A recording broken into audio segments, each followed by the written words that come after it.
ኣብ ስደት ቦታ ተነበርና ቤትና ገዲፍና ተወፃእና ናይ ኣበው ኣምላኽ ይረድኣና ሓዘን ካባና የርሕቐና ኣብ ስደት ቦታ ተነበርና ቤትና ገዲፍና ተወፃእና ናይ ኣበው ኣምላኽ ይረድኣና ሓዘን ካባና የርሕቐና እንዳገበረ ኣብ ጸልፊ መንገዲ ክብሪ በና ኣብ ሃገር ባዕዲ ሓይልና ሕደስ ኣብ ስደት ሃገር ምሳና እዩ እግዚአብሔር ምሳና እዩ እግዚአብሔር ኣብ ስደት ቦታ ተነበርና ቤትና ገዲፍና ተወፃእና ናይ ኣበው ኣምላኽ ይረድኣና ሓዘን ካባና የርሕቐና እንዳባረኸ ስራሕና የዳውና ምሳና ይነብር ኮይኑ ኣብ ማእከልና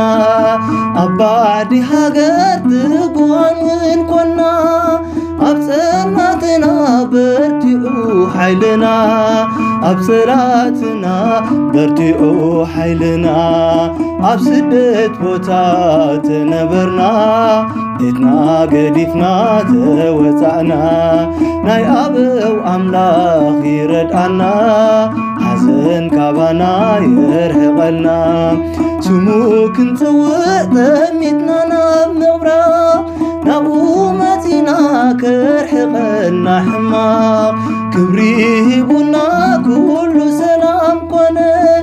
ከመይሉ ሓፍር ንዑ ዝኣመነ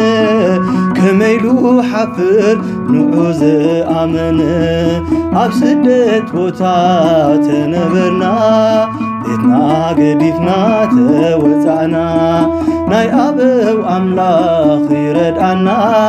ሓዘን ካብና የርሕቐና እንዳመሃረ ሓደስቲ ምስጋና ጾምናን ጸሎትናን ኩሉ ይሰምዓና ምሳና እዩ ንሱ ንዘለዓለም ይኽበር ይመስገን ጎይታ መድኃኔዓለም ይኽበር ይመስገን ጎይታ መድኃኔዓለም ኣብ ስደት ቦታ ተነበርና ቤትና ገዲፍና ተወፃእና ናይ ኣበው ኣምላኽ ይረድኣና ሓዘን ካባና የርሕቐልና ኣብ ስደት ቦታ ተነበርና ቤትና ገዲፍና ተወፃእና ናይ ኣበው ኣምላኽ ይረድኣና ሓዘን ካባና የርሕቐልና